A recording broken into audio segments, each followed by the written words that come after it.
Grand evening. I'd like to start off by saying, firstly, I don't own any of this music. This is a YouTube channel.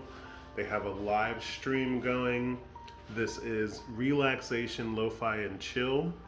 At this point, they have 24,000 subscribers. 24,800 subscribers, 24.8K. I don't know how to work that. Numbers. But it has been a substantially long, if we're doing time, I don't really process all that well. Since the last time that I saw you guys. And I wanted to leave you with an end of the year podcast. Because this may be the last one on this channel. There may not be another Barely Doing Stuff podcast after this one. May not. Maybe. I will throw some strong maybes. That might be frustrating as well. But I think you can hear me well enough that while I'm talking and communicating some things, I forget that I have to look at the camera. It's like one thing. But it's doing pretty well because the timer's up there. And with the timer being up there, I kind of have like a focal point because it's the app updated, so the timer's red. But it's still not the camera. Also, I'm in my office space, and an office space. I can't say my. I don't own the company. I just happen to be working in a different career. The last time we spoke, I don't remember what the podcast was about. So I didn't look it up. I didn't try. But I did want to kind of leave you with an end of the year closeout of the Barely Doing Something movement, because I know I have a few followers who actively were participating and not necessarily subscribed, but we're keeping up with the podcast that I was making, slash video YouTube series. And I wanted to address a couple things. I took a really long break as I circumnavigated relationships, and I think a lot of the times when people think of spiritual workers, or people of the spiritual practice, or people who do some type of esoteric, there's supposed to be a certain level of calm together, kind of well-kempt being. It's really cold where I am right now, and I'm keeping my hands in my pockets for that reason. Otherwise, I like talk with my hands and jazz, but it's freezing. And to have it not be freezing, I'd have to turn the heat on, which would make that sound that's happening over that direction more frequent. That's why I have the music kind of playing. It's like every so often you'll get this loud blast of wind, but we have some music playing, and I kind of gave them a shout out. I'll try to leave a link to this channel somewhere on the YouTube. So that if anyone comes through, they can kind of get this to the music. But I hope someone's okay. I send love and prayer and wellness. More often than not, though, again, with the idea that people in the spiritual practices are well together. And it reminded me of when I was in the Mormon church. It reminded me of any type of theology I tried to study, actually. And so while I was going through my study of different theologies and practicing them and trying to get a hold of them, I was being super judgmental. I'm still a super judgmental being as of this point. I have feelings, and I normally relate to things with those feelings and experiences that I've had prior to this point. But so with me having my own experiences, with me having my own feelings, and with me having my own prejudgments based upon my experience, walking into Christianity, Catholicism, Judaism, Buddhism, all these spaces where I was under the impression that the leadership, heck, we could even take this into workplace. because workplace is a religion of its own. It's capitalism, and your job is one of the worship places. I saw that in a TikTok, and they kind of defined it very well. I might be able to find the link to that TikTok slash YouTube video, but I doubt it, because TikTok, the consumption of media through that stream is constant, so you don't really get to hold on to much of the information outside of it being very momentous. But because you're constantly shoving other information in there, there's a such thing as being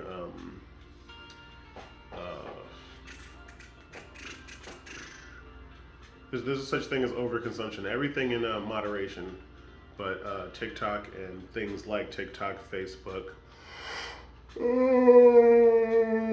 Instagram, Reddit, those places, Twitter, they kind of allot for a lot of consumption at the same time, so you really don't get to hold on to as much as the information as you would have prior to this point in time. Even if you're a YouTube collegian and you've taken the school of YouTube and you've learned all the things, you're either astute and really practiced at the thing you want to be doing and continue to practice at it, or you have a vast amount of information like most of the world and nowhere to kind of direct that. But again, back to these judgments that I have, because I haven't stopped having them. I don't think we ever stop having a specific or prolific amount of judgments. I was extremely judgmental in my narration of the world. I still am extremely judgmental of my narration of the world. I don't think I can condemn people. I don't think I condemn people. Like, I'm very judgmental. Like, oh, that's not for me. I see that you're doing that, and I don't do morality things. I don't do good, bad. I do not pleasurable to me. And if that's pleasurable to you, that's different. If you're having a pleasurable experience while engaging in that, then that's for you.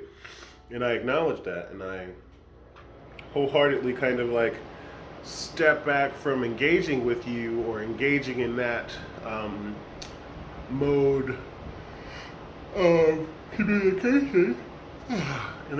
communication, so that it's less likely that we will find any kind of disagreement with one another, because I can't stop anybody from doing anything. I have in my experience learned that even if I want someone to stop treating me poorly, I can't stop them from treating me poorly. I can't stop someone from talking down to me. I can't and I'm saying can't, knowing damn well that can is definitely the facilitation, but can't is the practice of not doing something that would be physically violent. Because you can always choose physical violence. You can always choose emotional violence. You can always choose verbal violence.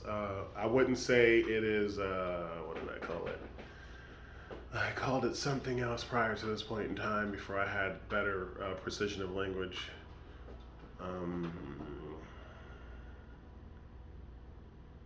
I can't think of it, but I would have said something along the lines of, I'm gapping right here, so I don't know. But because I don't choose that, I don't choose this narration of, oh well, I need to be. I can't hear myself. Oh well, I need to be. I guess hypervigilant with corrections and other people's behaviors. I can say something along the lines of. Oh, I hope they're okay too. I can say things along the lines of, well, I don't have to engage with this person now that they have to be taught how to engage with me. Because you teach people how to treat you, and if after teaching someone how to treat you, they don't stop engaging with you in that manner, then it is your responsibility at that point to kind of step back and facilitate the fact that they will not choose to treat you well. And so now I live with I live in a different perspective. There was this person that I was seeing earlier this year. Well, I could say that like 50 times over, because again, walking this path that I am on by choice means that I often find people who are in a place that say that they need me. I have learned that I do not have to pick up every receipt for bills unpaid for those people who say that they need me. And that was prior to all of the engagements that I'm referring to right now. But I was with someone earlier this year who kind of gave me this really great perspective of regardless of how kind you are to someone, regardless of how kind they are to you, we can only do what we know how to do comfortably. Because even when we practice something, even when we're learning something, even when we're learning a new modality, we still do the most comfortable parts of that. Coming into my career as a drug addiction counselor and practicing mental health, a mental health practitioner, wellness practitioner. Again, we say again like the thought of it being spiritual practices, which is simply just mindfulness. At least to me, it's mindfulness. It's being consciously aware of the things that happen to you, around you, within you, outside of you, and how you engage in response to those things rather than reactionary to those things. And this person gave me like the really wonderful perspective of them not being able to, at this point in time, because they could have evolved since then. This was several months ago, and time, depending on you, can be exacerbated to some extent. You could have what some people would take 2 years to do happen in 3 days. As a recovery counselor, I have seen some people say, oh, well, I've never been able to kick it, kick whatever their addiction is, and then, turn around and something will click in them. And I will say the spirit, God, the universe, willpower, whatever determinate thing will click, resonate, snap into practice for them. And whatever this thing was is gone. And having several people in my family overdose and several people in my family not be here because of their addiction, whether alcohol, smoking, any particular substance,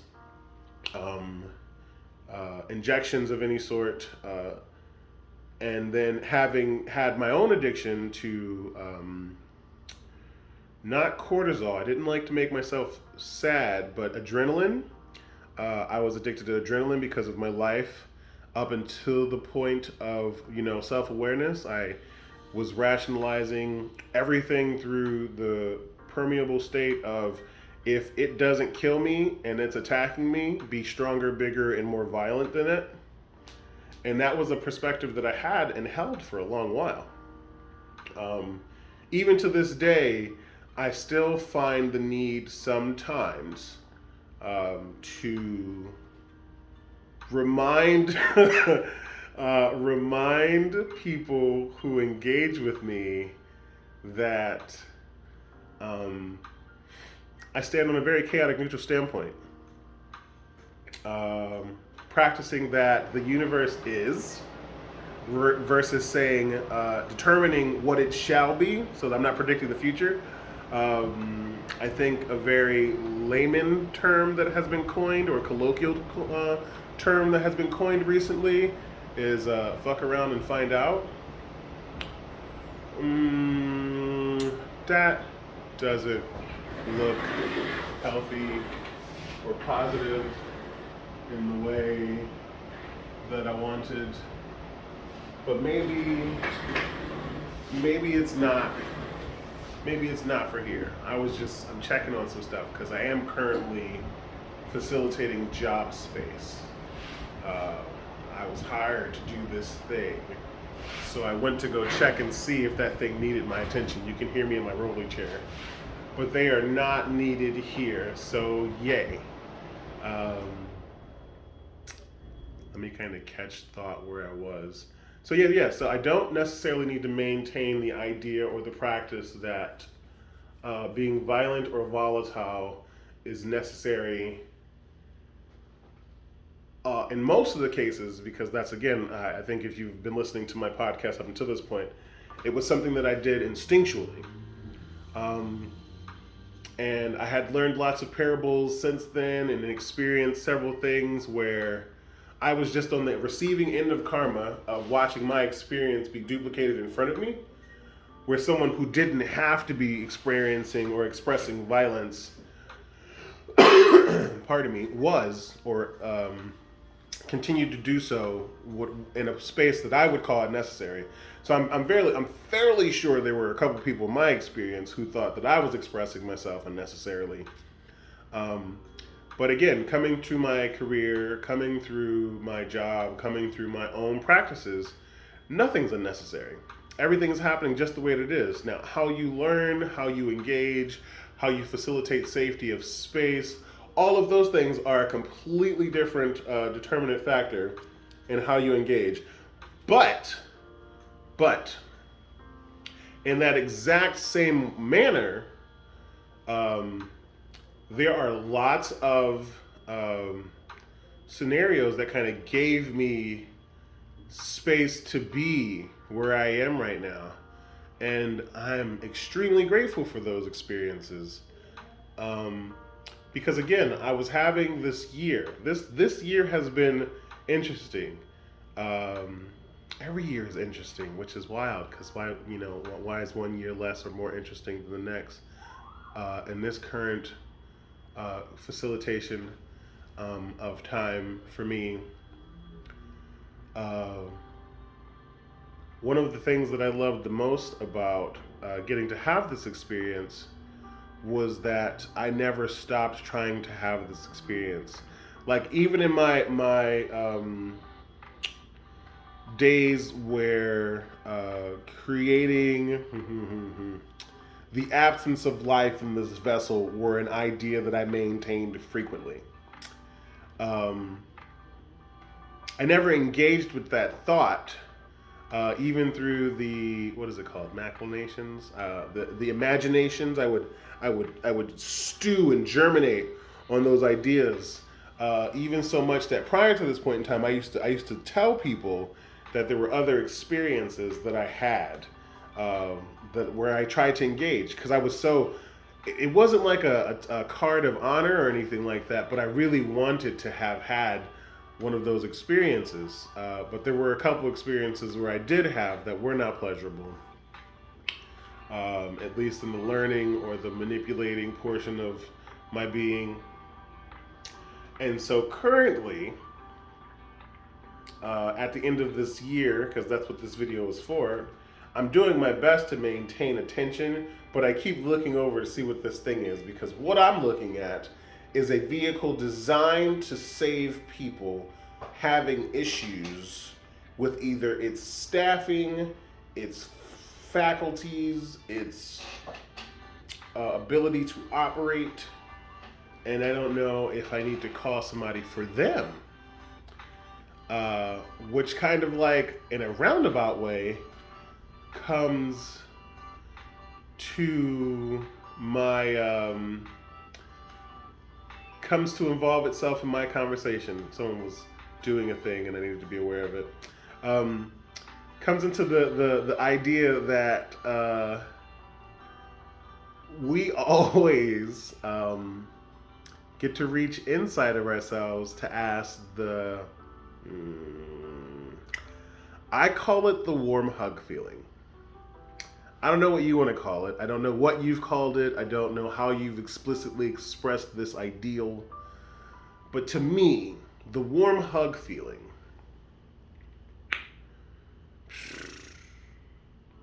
we always get to look into the warm hug feeling. I've called it rainbow love. I've called it the deep embrace. I've said it as something akin to like warm rain, or being misted by gold. trying to give visual descriptions to something that I can't actually see, that I experience continuously. And I say by not actually seeing is like with my own eyes. The interpretation of visual sensation through vibration, I haven't perceived this. But I guess if you've ever lived in a valley during a sunset with a misting, because I'm trying to give you a visual, it would be like someone threw gold dust at you, but every time it like landed on you, it created the sensation of peace. But we can look into ourselves and um, we can facilitate communication with this feeling, and that's most of what mindfulness is. I think it's going to head out. This vehicle's made for saving other people. And so what I haven't recently discovered this. Again, I've been like what I would call, or what most people would call, aware for some time. So to even be like, well, I recently just came into, I did it. It's a reiteration. It's kind of like turtles all the way down, ride the wave. I say very frequently to people, you learn to get your footing on the board. You don't learn to get your footing in the ocean. You have to get up on the board before you can really learn how to. And I'm not even a surfer. I like ride a longboard, but I'm not a surfer. But this idea comes to me. I think I might have talked to a friend again while I was Mormon once. I'm still practicing. I'm not actively practicing Mormonism, so I haven't like left the church. I still have my records, but I don't actually attend any meeting houses or any of the meetings. So, with that being said, I like to say that there was this person that I engaged with who asked me to be their friend. It was the first time I had anyone ask me to be my friend. So they were very important to me at the time. We have since fallen off of this of communication. Their life changed. They engaged in a relationship that I thought was extremely toxic. Trying to explain that to them and themselves while they were still going through what they believed was the best choice in their life. Didn't really offer safe space. They didn't agree with a lot of my behaviors that I had engaged with a previous partner. Again, which is all kind of public record because I communicate about that stuff. After August, I'll be able to communicate more clearly about my experience. But as of right now, that's not necessarily here nor there. But they gave me the understanding because I think they were a surfer. At least I had some idea of them being a surfer. I can't really recall. And with them being a surfer, it was like they had the experience of constantly, I'm fixing the music, they had the experience of constantly kind of going surfing. And they rode the longboard in a different way than I did. They kind of like self-propelled themselves, but like swaying and rocking their hips, which is a really cool thing to watch because I'd never seen anyone propel themselves on a stationary board prior to this point in time. So I guess I leaned into that when describing stuff to people more frequently than not. When I say something along the lines of like, you have all the ability in the world to kind of build this this muscle memory with constantly, and it's not falling down. It's the standing is where you build the strength. And people were like, oh, I'm not strong enough. And I'm like, but you haven't fallen. And even after you did fall, you got back up and you're still standing on the quote unquote shaky thing. Most of our lives aren't built on some like extremely strong foundation. And I really want to just set that straight from like the get-go. Even if you have a silver spoon, there's a lot of emotional stuff that come with that spoon. Even if you have like both of your parents and they're both middle class breadwinner earners, they're in a good quote unquote marriage. There's a lot of like expectation that come from your experience because your parents did X, Y, Z. Then there's a lot of stuff that goes with every single scenario that comes up. None of them are perfect in the way that we designate perfection to look / understand perfection to be. None of them have come out. No person on this planet is unscathed. I'm raving in one of my previous podcasts about how everyone, all of us at the same time, are very traumatized. Whether it be through nurture or nature or environment. I still believe I don't believe, I know through experience with people that I've come in contact with through my own personal being alive that all of us have this very clear traumatic response to being alive. Uh, from the spiritual aspect of being alive, you have a body. Let's just let's just sit with that for a second. Just you in a body. That's hard. This is hard. This difficult. What is this? When you're used to communicating like rainbow cloud, energy thought, and then like body. I expect everyone to walk away from this experience with some trauma. Cause like I often find frustration in communication, even if it sounds like I may be communicating in a way that's concise and articulate.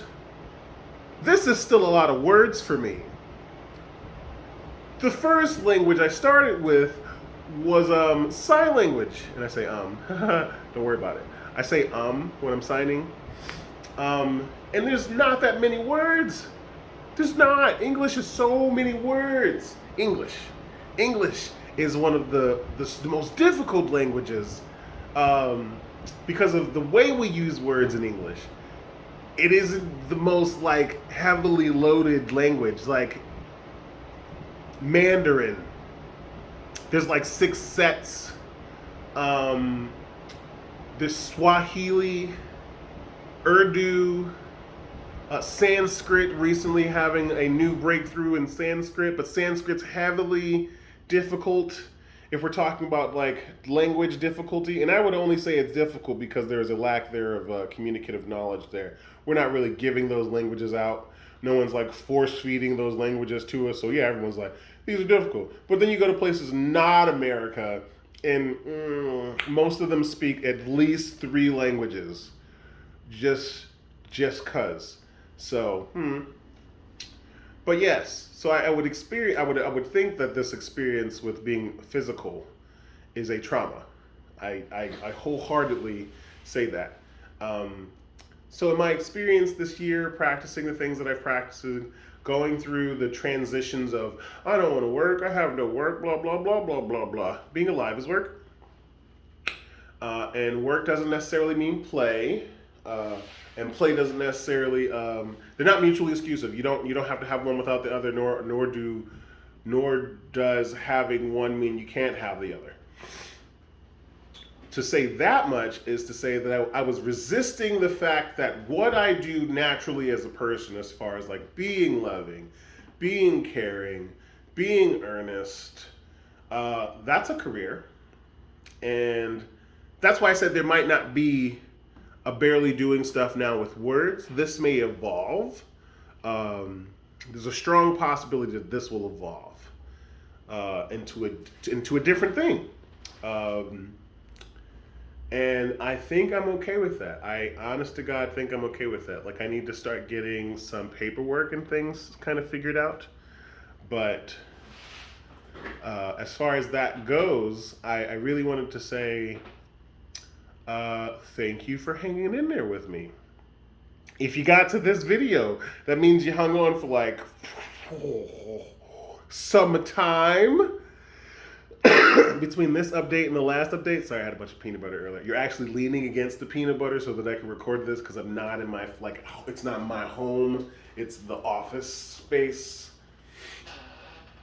where I currently reside. I'm not currently where, I mean, the office space is about 25 feet from where I currently reside, but it isn't the same space. Isn't that nice, though? Isn't that nice? I was able to find a job that had housing. Yeah, it came together. It was like a package deal. It didn't come with a lot of money, so I'm starting to like rationalize that you get things in threes and you have to pick 2 or 3 to get the whole thing. So like you can have a great relationship, and in the great relationship you have communication,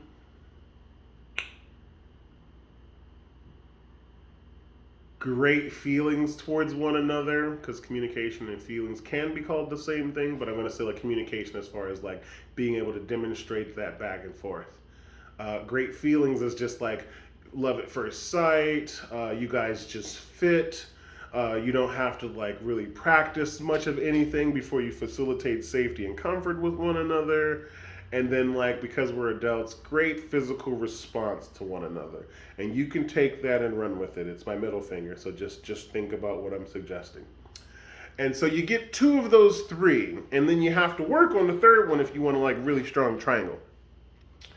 And in my relationships this year, I had just noticed that I had the middle finger more frequently than not. My sister once said to me something. My older youngest sibling, because I'm the baby of the group that we know of. My dad could have been procreating like a seahorse and just holding him in his stomach before he, just demise of this world, before his untimely demise. So there could be some other ones floating around that are a little more youthful than me in appearance and number of rotations around the sun, quote unquote. I throw some quotes on everything. With that being said, though, my sibling said to me that every time I engage with another person physically, it creates crazy in them. And I told them very specifically, I said, why would you wish that on me? Why would you say that? What reason do you have to say that? They were like, oh no, that's just the pattern. The pattern is once you do stuff to a person physically, the response is normally what society deems as crazy or unstable. And so in my spiritual practice, you got to recognize that what's in you is in your partner, and what's in your partner is in you. And then you learn that energy exchange is a thing, and then you learn that you give people what you don't know how to handle in hopes that they will help you handle it. And this is a real part of any level of communication and dynamic that we have. Any relationship, job, boss, family, coworker, friend, best friend, friend with benefits, all the dynamics we have work exactly like this. If you aren't aware and in touch with this portion of yourself, you will hand it to someone else, whatever this thing is, you will hand it to someone else, and rather than ask them to help you process this thing or internalize and process this thing, you will demand that they help you process this thing. Oh, and the universe will answer that call. It will answer that call. It will help you with this thing. It will show you immediately that you need assistance. It will immediately tell you, and this is how I got to this point, is I needed a ton of space from engaging with people. And so my relationships became very personal. I spent time with them, the people I was engaging with, and not doing the performance piece that I was doing prior to that point in time, chasing crowds, trying to fit in. I don't need to fit in. No one needs to fit in. There are no people in this world that need to fit in. I'm gonna try to fix this one more time because the music stopped playing a while ago. It was like a sample. It was like, oh, you want some music? Kidding. I'm just kidding. You can't have any. No person needs to fit in. You already fit in. You fit in to yourself. You already fit the mold, which is you. You fit what you are. You don't need to fit anybody else. You don't need to fit in with another thing. Even if you look at the things that are very similar in our world, none of them are the same. Similar does not mean the same. It is something that we often misconstrue. It is a very hard part of our relationships with being alive and human, is that we often tell other people that we're the same. And that was one of the things that I was doing in my relationship. I was finding hope and possibly finding other people who practiced like me. Well, I got to this practice on my own accord, so it wasn't really something that I could find in other people. I don't follow the rules of damn near anything that I practice, because there are rules to this when other people teach you a thing. And I was like, nah, bro, whatever I feel is kind of what I'm going to go for. I appreciate you telling me a thing, so yeah, no. And that makes people upset too because they're like, how dare you do the thing that I'm doing in a way that I'm not doing it? I don't know. I don't know how I was homeless for 16 years and ain't never had a house. Like, how did I do that? Like, you look at me, like, for real, for real. And people are like, Barry, you weren't homeless. And they're like, listen, I understand what you're saying, but to be homeless, in my book, is I've never had my name on a lease. Even while I've paid rent, I've never been able to structurally say this is my apartment. I have lived in dilapidated houses and still paid rent. I have lived in places with just electricity, water running, and still paid rent. Um, I've lived outside a good amount of that time. I have house hopped and couch hopped and nested. There are many phrases and terms. When I say I have not had a my own home, I am currently living at my job. And it's not my home because I share the space with some of the people that are my clients, which makes it quite difficult to find comfort here when they do not practice in a similar manner than I do. And while I recognize they do not have to, I also recognize that it would be extremely comforting to me to find people who could slash want to practice in a way that I do. Yes, because I like to facilitate precision of language whenever I communicate with a person. I like to express a very clear, direct line of communication that says that this is the thing I am doing. Pardon me. These are the things I want done. These are the things that will keep you in my life. And if they don't occur, then I will go over here and you can keep living the way that you want to best facilitate whatever needs for you. Now, if you go back to my podcast, I keep doing this thing, rewind, give me some more counts. Give me some more view counts before the end of the year. Go spend about, I don't know, I think I've made like 12 of these. Give yourself like 12 hours of my voice. I don't know if you'll like that or not, but I love my voice. And part of me taking a break was I found that other people were annoyed with my voice, and I didn't know what to do with that. I didn't know that people could find offense in the way that I talk and or sound.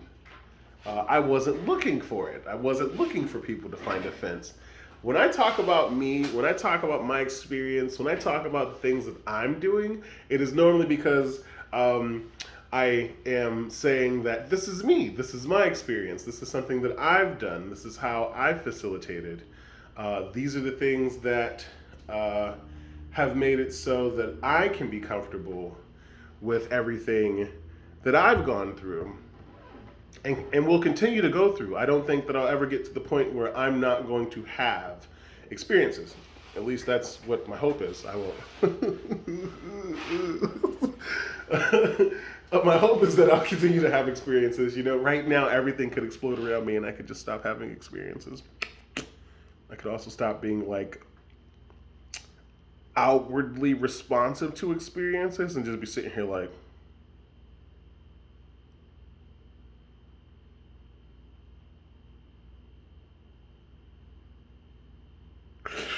I almost drooled on purpose for the shot, and I didn't want to do it because that's grody to me. With that being said, I like I like discovering people. There's no ideal. There's no specific modality that makes me feel most comfortable. It is just the practice of people being earnest people. When I try to get to understand a person, I understand that it is through effort that I am not getting to understand them. And it is by allowing them to be themselves near me that I can gain the best understanding of a person. So if I have a boss who is controlling and manipulative and toxic, I don't try to make them do something else by complaining to HR. I allow that person to have their experience, and I allow whatever needs to happen to them. Mm. Because the lessons that we learn in behavior normally are uncomfortable when it happens to be a behavior that we are exuding to the world. When we place that behavior out loud, whether you think you're being nice or you think you're being sincere, like again with my voice, like I was communicating with my voice, when I talk, I'm talking for me. I'm talking for anyone who wants to listen to me. And if anyone ever doesn't want to listen to me, I stop talking. I don't try to facilitate space so that they can explain why they don't want to listen to me talk. I don't try to do damage control to rationalize this experience. I don't try to gain understanding for what might be better understood between us. I simply allow them to not want to listen to me talk, and I stop talking to them. I don't facilitate any of what would normally cause them distress with my vocal pattern. However that means, whether it be cadence, tonality, diction, vocabulary, whatever it is. There are many ways. Like I take note that when I speak into my podcast, I am totally using, I wouldn't even say this is my widest voice. I wouldn't say that this is my most business voice. I would say this is the voice that I choose to speak with when I want to be understood. This is my teacher's voice. This is the tone that I take when I'm teaching someone. When I think I am saying something that I understand, this is how it comes out of my body. Is that healthy? I don't know. I ain't got that far yet. Still working on it with you guys. But I do know this is how I talk when I'm teaching. Because it reminds me that when I had children in my life that were mine by blood, or at least biology, from what I understand to be the process of making a human, I spoke to my children in this tone. I spoke to them this way. I'd say their names and all of the statements that I wanted to. I would facilitate the information that I had gained or understood in a way, I would just softer it. But this is the cadence that I would choose to speak with them. And again, you want to check out some of my other podcasts, which are a hot ball of mess, by the way. And I like to thank the universe for providing me with the hot ball of mess that I am. Thank you. You've done absolutely fabulous. I think if no one besides me likes this, you've done a wonderful job. And if you could, in the most egotistic way possible, make several more of these going forward on other places in the planet, I think the world would benefit from it. But that's only in the most narcissistic sense. If you want to go back and check out some of those podcasts, there's a space where I kind of facilitate. I'm saying something along the lines of,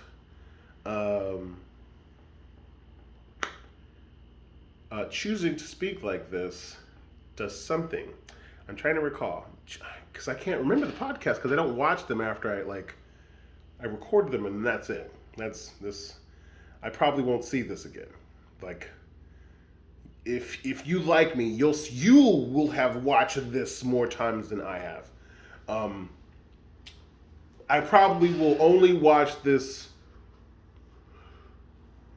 maybe one other time, because even though I seem super confident here, throw some confidence quotes on that. Seem super confident here with the I'm so sure of myself speaking thing. Watching myself talk is a bit alarming. Yeah. Listening to myself talk while I'm talking, boop, can do it all day. But watching myself talk in a playback, who is that guy? Who are you? What are you saying? What are you talking about? And I giggle because it's so weird, because I love the sound of my voice. I love all the sounds of my voice. I make them, and sometimes I jump in and out of accents and whatever the case may be. Again, if you haven't listened to any of my prior podcasts, in some of my prior podcasts, I argue a very strong like, I don't know, I haven't gotten into it in depth yet, but like a very strong argument, don't label me. Just don't do it. It's not fun for you, it's not fun for me. I will I will choose violence if you choose to label me. And violence verbally, I won't physically come into an altercation with you unless I feel at harm. And even some of those cases, I will still choose to. It really depends on if I feel at harm, because like a lot of people aren't threatening to me, even though they want to be. I don't think we're getting the music back, guys. I think what's ever happening is happening with the Wi-Fi, and that is down for the count. But I'll keep trying at it for a while. But anyways, if you go back and look at some of the podcasts, I say along the lines of um, you and I, because I'm trying to think of what the podcast is saying, what I was just talking about before I like distracted myself with the music that I'm trying to get back, that I did not get back yet. You and I are both making this choice right now. We always make this choice, right? Like you're choosing to engage with me, you're choosing to watch these videos, you're choosing to support my content through views, whether it be 2 minutes, 3 minutes. You got to this point, you're 46 minutes into listening to talk to myself in a room where no one else is. It's just me talking to myself about ideas that I have, and not in a really concise way. I don't enjoy labels, and I don't enjoy labeling other people. I don't enjoy calling them brown, white, girl, boy, list of labels. I don't enjoy that. I don't find safety in that terminology.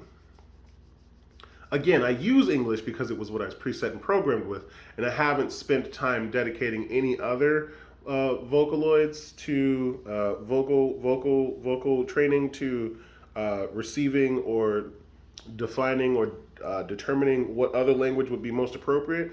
I really, in my brain, my space of memory from the core essence of what I am, at least how I think I perceive that, because again, these are all words that I learned from other people.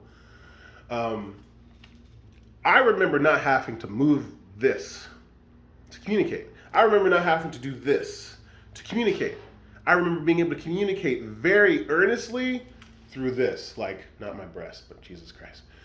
Through like, not my breast, but Jesus Christ. Not Jesus Christ either, because that guy. Anyways, being able to communicate through feeling, through the interpretation of a vibration, through the interpretation of a wavelength, through the interpretation of energy. I have a very distinct memory of being able to be like,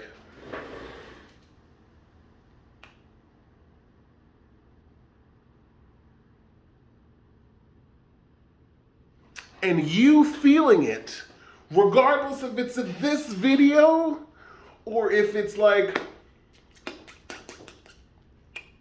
the audio version of this video. Because I record the podcast, the video, and then I strip the audio from them, and then I post 2 things for the price of 1. Okay, so with that being said, because, that's always going to be what's said and not what is saying, because we're always living in the seconds after the tense.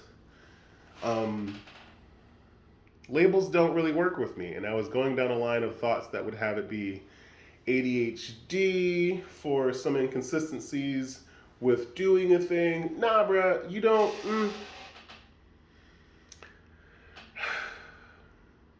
By definition, using the words that make that label.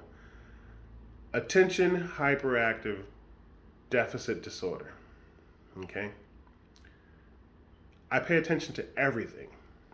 Everything I want to pay attention to. Hyperactivity denotes that this thing excites me. Deficit means that there is someone else casting judgment on me for what I should and shouldn't be paying attention to, or what shouldn't or should elicit a response of excitement in me. Disorder, you are defining in me that I am not okay to do this thing.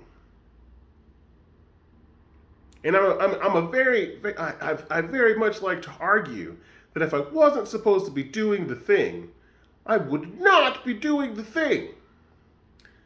And I like to argue people who bring up the like most terrible things like murder and rape, and I go, yeah, those things happen. They do. I don't condone them. I'm not out here like, yeah, man, we should have more of that unpleasantness for people who like unpleasantness. But I'm also familiar with sensation being a sensation, and I know a lot of people because of the experiences that I have who have desires to have like things happen to them that are not within their power to stop. I'm looking away from the screen like that because I don't understand it. Because I have been in a lot of scenarios where I have wanted to stop some things and not had the power at that point to stop them. Like even right now, if you could find the tickle spot on my body and tickle me, and I could get to you to stop it, it probably wouldn't be peacefully. Just you know. If you don't know, that's fine. I would definitely help you in facilitating some practice and understanding with learning in that moment. But currently, the scenario that I'm trying to practice with is I don't enjoy any of you guys walking around rocking some type of label that doesn't denote your characteristics as a star or as pieces of the universe. My friend sent me a quote that was in The Prince of Egypt, and they were talking about how the brightest colored, thinnest strand couldn't tell that it was a part of a beautiful tapestry. You're brilliant, however you show up. And a lot of people won't give you the space to do that. And it's normally because you yourself don't accept that brilliance because of comparative judgment that you make about yourself to somebody else. You aren't anybody else. You're this. You're whatever that is. Whatever this thing is currently listening to the sound of my voice travel via vibration. You're this. You have been this. You have always been this. Through all of space, time, and eternity, you have been this. Now, if you don't like that idea, if that made you upset, if you're like currently living in a space where you're like, damn, I'm sad about that. That makes me feel bad that I have always been this and there hasn't been more than this. That's because you're only thinking about the interpretation of this vessel. This vessel. You're not thinking about the interpretation of everything else that lies beyond that vessel. The phone is an interpretation of you and how you're this. The laptop or the device that is creating the audio vibration of my voice being sent through the air is you. The air is you. The thing you're sitting in is you. The clothing you're wearing is you. By perfect definition and design, all of those ideas are you as the universe. As the space that we inhabit, whether that be through simulation, or perfect design, or however you would like to interpret that. I really want you to understand, like, there's this one scene in the movie, and he was a bad guy in the movie too, so don't bite me. Don't come for me. I mean, unless we consent to it, you don't come for me. There was this villain or antagonist in the series Doctor Strange, and his name is Dormammu. And Dormammu's goal as a piece of the universe was to obtain most of the universe back into themselves, because Dormammu was from the antimatter zone. And so Dormammu was bent on consuming everything. And through Doctor Strange's experience of being able to perceive the multiverse and the plethora of realities that exist beyond the veil of this space that we currently occupy, Strange was able to essentially stop Dormammu for their pursuit in this particular realm. Not all realms, so like I just want to super clear say that it didn't stop Dormammu. It just stopped Dormammu from eating this one thing. I want to bring it back to full circle how I started this conversation. You guys have been waiting a long quote unquote time for me to get to this podcast so that you could hear the sound of my voice speaking. I chose to save myself in this timeline versus sacrifice myself in this timeline so that other realities could be saved. And that's what I kind of wanted to facilitate all of this, is like going into this next frame of time that we measure through 12 months. I am practicing a living facilitation of loving this universe. And if you haven't already started doing so, I highly recommend it. I highly recommend getting excited about leaves. I highly recommend getting excited about French fries. I highly recommend getting excited about puppies and kittens and any other thing you might find cute and or eclectic. Maybe it's bats, maybe it's blood, maybe it's some other shape, form. Maybe someone calls you cynical. Maybe, I don't know. But I'm super judgmental when it comes to like facilitating space for most negativity when society has been taught that the way to get through your pain is to kind of laugh at it rather than process it. Laughter is a great tool. It is super healthy in regards to putting out a high vibration. But crying is okay. Processing crying is okay. It is definitely one of the things that I had to learn to do comfortably and safely because tears have been weaponized against me, whether it be because I'm brown, whether it be because I was born with a penis, whether it be a few reasons, but tears have been weaponized against me, and it is normally not something I can find comfort in doing with another person. So to find space and being able to do that, to be able to create that safety in myself, to be able to say, I am sad and I don't enjoy being sad, but I also like note that sadness is a part of my body saying I did not enjoy that experience. I seriously and wholeheartedly did not enjoy that experience. I can now facilitate safety and love for myself in a way that I wouldn't have been able to before now because of how much I love myself earnestly. And that self-love came from the ceasing, the stopping power behind self-sacrifice. I don't sacrifice this universe for this universe. I don't sacrifice this reality for this reality. I communicate that this reality is the only one that I have. This moment, these moments that create this vessel. And I acknowledge that while we share the same space, your reality is not my reality. And that's okay. It's totally fine for us not to have the exact same reality. And it hasn't always been okay. So this year, the space that I took, the time that I will be taking going forward into the next year, will be a continuation of this reality matters, and so does yours. This isn't an all lives matter, a Black Lives Matter, I don't really do political stuff very well, and if you argue with me, I'm probably going to sound apolitical or ignorant. And I'm okay with both of those because ignorance is a choice at least. I'll be rude about it because it's not the lack of knowledge, it's the amount of knowledge I have that says that the government that I exist under doesn't care about me, and that's the world government, doesn't really care about me as a person.